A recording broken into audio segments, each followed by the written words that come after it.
John Dewey's Democracy and Education from Chapter 7, The Democratic Conception in Education. We have hitherto been concerned with education as it may exist in any social group. We have now to make explicit the differences in the spirit, material, and method of education as it operates in different types of community life. So for the first 6 chapters, Dewey has explained his views on how education perpetuates the life of a society, and explain this in very general terms, without looking at any of the differences between different kinds of society and how that affects education. Later in the same chapter, all this reinforces the statement which opens this chapter: the conception of education as a social process and function has no definite meaning until we define the kind of society we have in mind.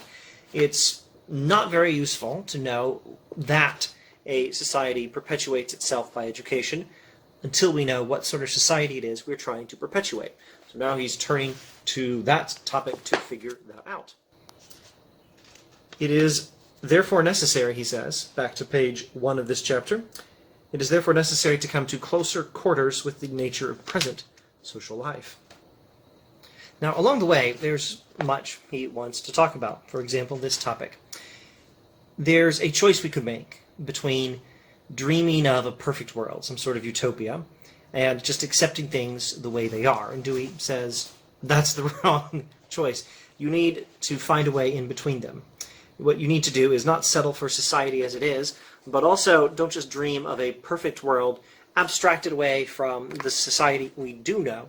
Find somewhere in between. Find some concept of the ideal that is actually informed by practical facts about the real world. And don't just accept the practical facts and leave them as they are. There is a need for a measure for the worth of any given mode of social life. We need to have a standard by which to evaluate different forms of society. We have to avoid two extremes. We cannot set up out of our heads something we regard as an ideal society. We must base our conception upon societies which actually exist in order to have any assurance that our idea is a practicable one. But, as we've just seen, the ideal cannot simply repeat the traits which are actually found. The problem is to extract the desirable traits of forms of community life which actually exist and employ them to criticize undesirable features and suggest improvement. This is a classical Deweyan way of thinking through idealistic morality. There is such a thing as an ideal, but it's informed by experience. The ideal is what we know about from what is good in experience, and we use it to correct what we know about that is not so good in experience. And this is how we should think about society and about social improvement. So what sort of lessons do we learn from experience about what is presently desirable in society and what to extend, what to correct? Well, Dewey's idea of the ideal is an idea of equality. A democratic society is one in which all its members participate in the society's good on equal terms. And education in such a society will give young people a personal interest in social relationships and social control, that is to say, just managing things in society. And the habits of mind which bring about useful change in society will be also included. Education in a democratic society means education in an equal society, and it means all people will have a personal interest in the life of the society and will be trained in the habits of thinking and of doing that will bring about useful change in the future. Let's go to this passage. The devotion of democracy to education is a familiar fact. We know that democracies tend to emphasize education. The superficial explanation is that a government resting upon popular suffrage cannot be successful unless those who elect and who obey their governors are educated. The usual explanation for why a democracy why it needs education, is that if the people are in charge, they ought to know something. But, says Dewey, there is a deeper explanation. A democracy is more than a form of government.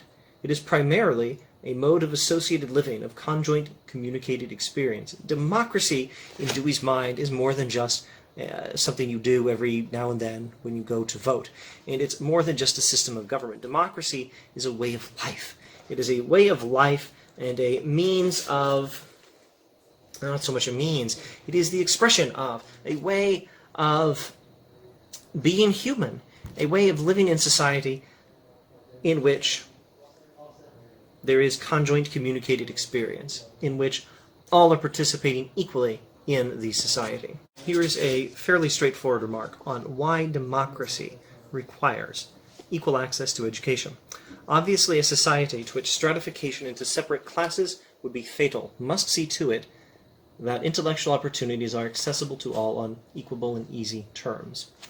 In other words, a democracy is a society in which the separation of the people into different separated classes would mean the death of the democracy. It wouldn't be a democratic society anymore if that happened. And in order to make sure that doesn't happen, education must be available to all on equal terms and easy terms.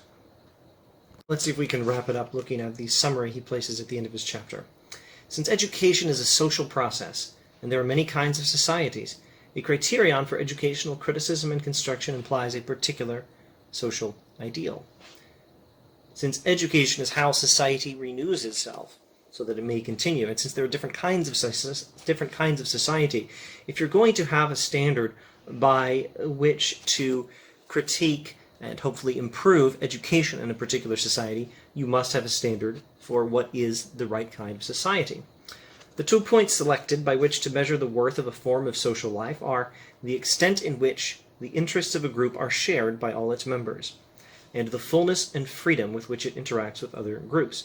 The interests of the group should be shared by all of its members. That's what a democratic way of life really means. An undesirable society, in other words, is one which internally and externally sets up barriers to free intercourse and communication of experience. A society which makes provision for participation in its good of all its members on equal terms, and which secures flexible readjustment of its institutions through interaction of the different forms of associated life, is insofar democratic. A beautiful sentence. A society that provides for all of its members to participate equally in the good of the society is a democratic society, while it also has to secure flexible readjustment of its institutions through interaction of the different forms of associated life. How shall we rephrase that? It must not only have all people in the society sharing in the good of the society, sharing in the goods provided by the society on equal terms, but also the things in the society, the institutions in the society, the structures in the society have to be adjusted. They have to be readjusted as often as necessary through interaction of the different forms of associated life. People have to have a stake in and an ability to influence the institutions of society when they have to be changed, when something in society has to be changed to make society better. People have to be involved in that. I think that's more or less what he's getting at. Such a society must have a type of education which gives individuals a personal interest in social relationships and control, and the habits of mind which secure social changes without introducing disorder. We do need to have change in society. We have to be able to improve society without introducing disorder. Don't fix things by breaking everything. Such a society must have a type of education which gives individuals a personal interest in social relationships and control. Every individual in a society must have a personal interest, a personal stake in, a personal ability to contribute to the management of the society. That's what a democracy means. And that is what Dewey wants. A democratic society is one in which all its members participate in the society's good on equal terms. And education in such a society will give young people a personal interest in social relationships and in social control, which is to say, management of the society.